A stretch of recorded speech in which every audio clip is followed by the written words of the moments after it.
苏大中建院甲台大团队是研究西北太平洋14世纪以来风台活动记录，发现在1650年到1680年小冰河时期，颠倒风台上介多，这是打破大家认为讲这天气愈寒，风台就会愈少的观念。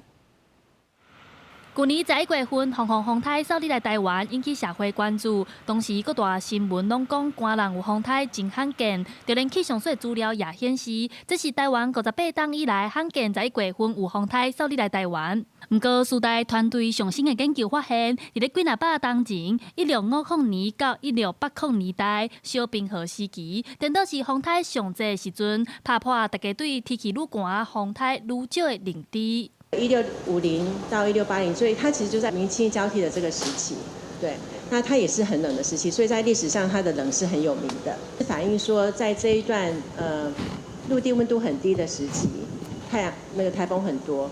要发现过去愈寒风台愈多真无简单，这是苏大中建院和台大组成的研究团队，结合历史的文献、气候中建的资料和现代机器的观测记录，成功中建西北太平洋拢总543档的风台活动记录，内面也发现王朝的兴败和天气有关系。往往我们觉得说，某个朝代是黄金时代，那一定是这个皇帝非常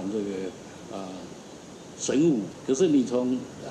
很多自然角度来看说，可能他运气也特别好，但是他在的时候刚好气候是非常好的时候。未来因也计划和历史学家合作，透过历史人物的日记来了解当时的气候状况。团队也希望透过研究，和历史唔那是干那回顾，也会当加做未来理解气候变迁重要的线索。记者陈亚轩、林旭凯台北报道。